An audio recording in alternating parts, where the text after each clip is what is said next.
Now, you already know that this story right here was definitely going to fall into the petty Pendergrass production category, but this is going to be one of the more interesting ones because this one, it may have caught some people by surprise, but if you've been following the story, it doesn't surprise anyone.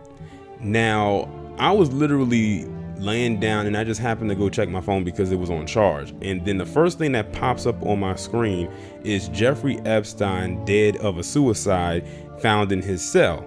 And then of course I get a whole bunch of mentions and tags on Twitter from my subscribers. I get a bunch of emails. Like literally when I pulled the drop down up of my email list, that's all I saw from like 5 different people. Y'all already knew I was going to talk about it. It was just a matter of time of when I was going to actually make some commentary on it. Now, before I really get into all of it, I literally recorded a video last night talking about this woman, this accuser of Jeffrey Epstein, who said that she had a list of names that were connected with Jeffrey Epstein. And I might still upload the video, like she was naming royalty, like princes and different other high elite people that were connected to him. And then all of a sudden he ends up dead maybe the next day or so. This raises a red flag for me. But before I go into it, let me go back a little bit. The last time I talked about Jeffrey Epstein, it was saying he was on suicide watch the next time he went into jail.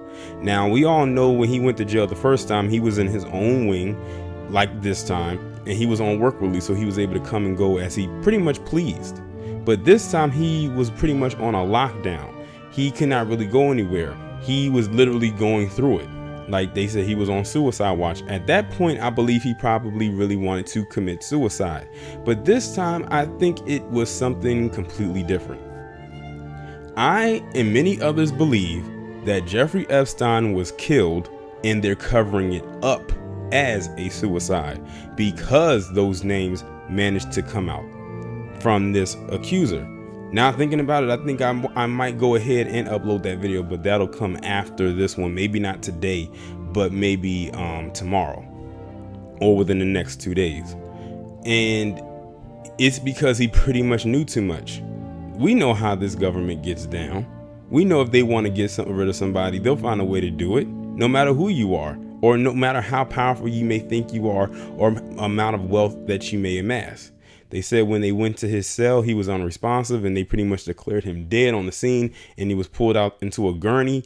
And it was around 6 something this morning when they declared that it was indeed him that was deceased. Now, some people are saying, is he even really dead? He could probably be faking it. He might be on an island somewhere right about now. Who knows?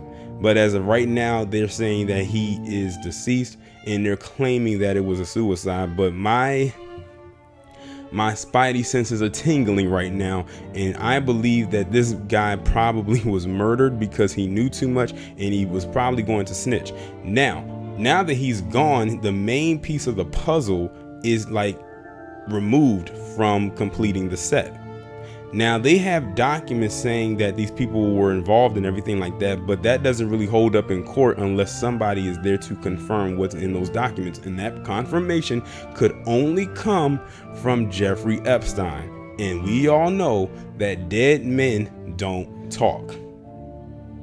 His confession or his statement, anything that he could have said to back up what was in those documents, would have blown this entire thing sky high. It would have exposed so many people. It's not even funny.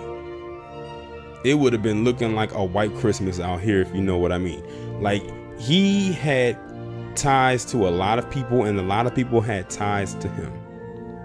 And they had to make sure they had to silence him one way or another.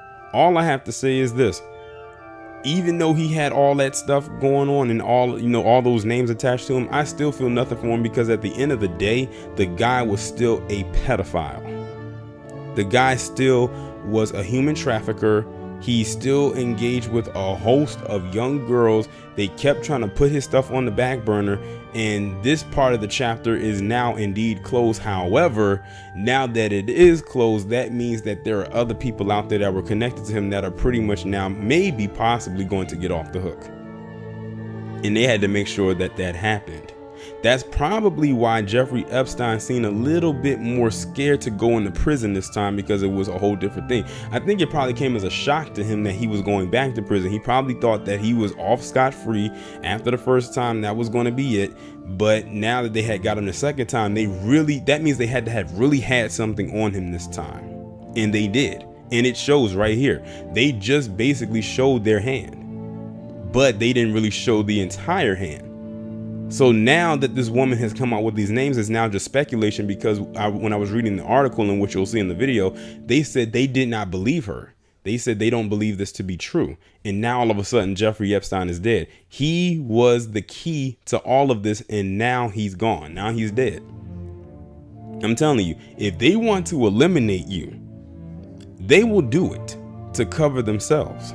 And that's exactly what they did with Jeffrey Epstein. At least that's what I believe. Now, people, you can believe whatever you want. It is what it is. But to say that he committed suicide and he was under heavy suicide watch in a federal prison, something just doesn't smell right. But all in all, the man is gone. The creep is gone. It is what it is. But y'all let me know what y'all think about this down in the comments. Like, share, subscribe. I will talk to you in the next one.